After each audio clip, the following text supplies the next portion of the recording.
شروع کرتا ہوں اللہ کے ببرکت نام سے جو بڑا مہربان اور نہایت رحم کرنے والا ہے۔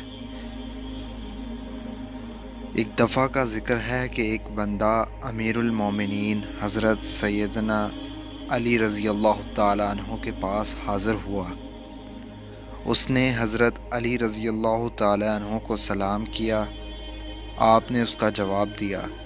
بندے نے کہا، اے علی مرتضیٰ رضی اللہ تعالیٰ عنہ، وہ کون سا گناہ ہے جس کے کرنے سے ہمارے رزق میں کمی آ جاتی ہے؟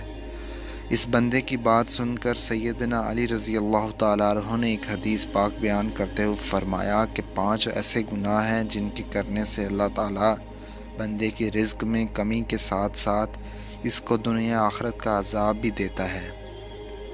اگر ہم دنیا و آخرت میں کامیاب ہونا چاہتے ہیں تو ہم ان 5 گناہوں سے ہر صورت میں بچنا چاہیے۔ جو بندہ ان 5 گناہوں کرنے سے نہیں بچ پاتا وہ اپنی دنیا و آخرت تباہ کر لیتا ہے۔ اس بندے نے پوچھا، اے امیر المومنین، وہ کون سے 5 گناہ ہیں؟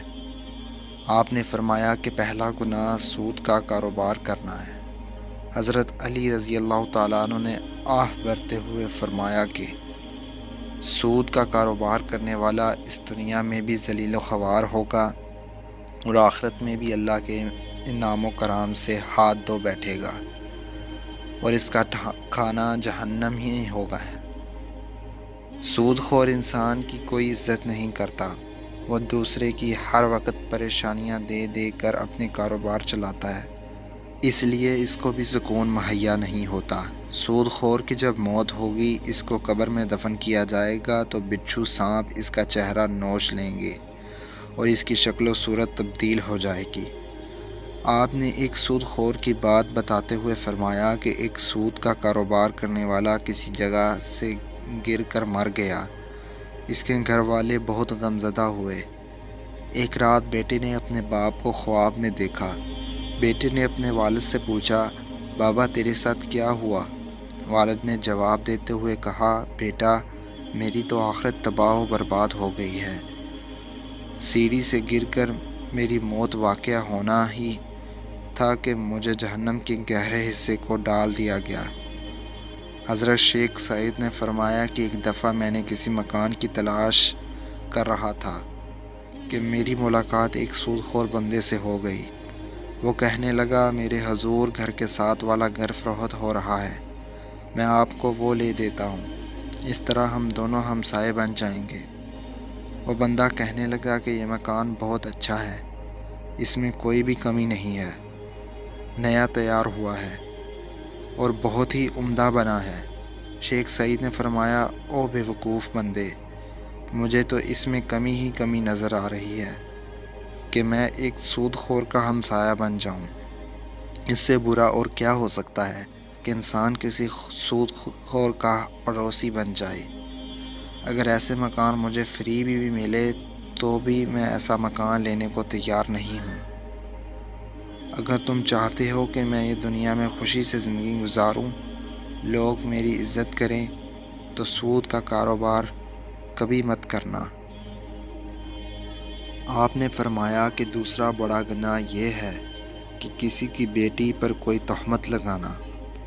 اللہ تعالیٰ کا فرمان ہے، جو کوئی نیک عورت پر تہمت لگاتا ہے اس کی دنیا و آخرت تباہ و برباد ہو جاتی ہے، اور فرمایا کہ تم کسی کی بیٹی سے شادی نہیں کر سکتے تو اس پر تہمت مت لگاؤ، کیونکہ اس کے بوڑھے باپ نے سارا دن محنت مزدوری کر کے اپنی بیٹی کو جوان کیا، اس کی تربیت و پرورش اچھے طریقے سے کی ہے، اب اس کی بیٹی جوان ہو گئی ہے تو علاقے کے لوگوں نے اس کا رشتہ لینے کی بجائے اس پر تہمت لگانا شروع کر دی کہ یہ بندے کے پاس ہی کیا ہے جو اپنی بیٹی کو جہیز دے کر رخصت کر سکتا ہے۔ ایک تو تم لوگ اس غریب باپ کی مدد نہیں کر سکتے اور دوسری طرف اس کی بیٹی کی عزت کو پامال کر رہے ہو۔ اگر تم چاہتے ہو کہ اللہ تعالیٰ اس دنیا و آخرت میں مجھے بہترین صلہ دے تو کبھی بھی کسی کی جوان بیٹی پر تہمت مت لگانا۔ اگر تم کسی کی بیٹی پر آج تہمت لگاتے ہو تو وہ گھوم پھر کر کل تیرے سامنے ہی آئے گی، اس لیے ہم کو ایسے گناہوں سے بچنا چاہیے۔ تیسرا گناہ یہ ہے کہ یتیم بچے کا مال کھانا۔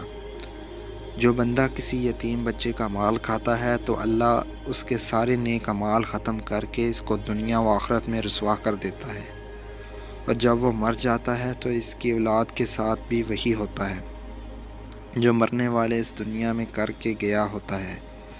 ہمیں چاہیے کہ یتیم بچے کے سر پر ہاتھ رکھیں کہ بیٹا فکر مت کرو، جس چیز کی ضرورت ہو مجھ سے لے لینا۔ ہمارے نبی اکرم صلی اللہ علیہ وآلہ وسلم نے فرمایا ہے کہ قیامت کے دن میں اور یتیم کی کفالت کرنے والا ایسے ہوں گے جیسے ہاتھ کی 2 انگلیاں قریب ہوتی ہیں۔ چوتھا گناہ شرک کرنا ہے کہ اللہ تعالیٰ کے سوا کسی اور کو خدا ماننا ہے۔ سب سے بڑا گناہ شرک کرنا ہے۔ اللہ تعالیٰ کا فرمان ہے کہ اگر میں چاہوں تو میں سارے گناہوں کو معاف کر دوں، مگر شرک کرنے والے کو کبھی معاف نہیں کروں گا۔ حضرت علی رضی اللہ تعالیٰ عنہ نے 5واں گناہ جادو کو کہا ہے کہ جو بھی کوئی کسی پر جادو ٹونا کرتا ہے کہ اس بندے کے فلاں نقصان ہو جائے۔ آپ نے فرماتے ہیں کہ جادوگر کا کھانا پینا حرام ہوتا ہے۔ جادوگر کے بارے میں بیان کرتے ہوئے آپ نے یہاں تک فرما دیا کہ جادوگر دائرہ اسلام سے فارغ ہو جاتا ہے، وہ کفر کرتا ہے۔ جادوگر اگر کسی پر جادو کرتا ہے تو وہ ایک نہ ایک دن گھوم پھر کر جادوگر پر الٹا ہی پڑ جاتا ہے۔ اگر آپ دنیا و آخرت کو بہتر بنانا چاہتے ہو تو ایسا خطرناک گناہ کبھی نہ کرنا۔ یہ 5 گناہ ایسے گناہ ہیں جن کے کرنے سے انسان اپنے اللہ تعالیٰ کو ناراض کر لیتا ہے۔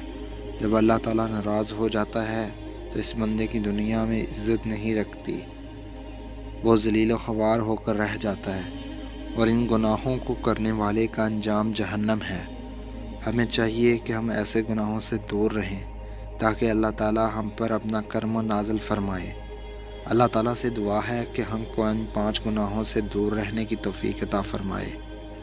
آمین ثم آمین۔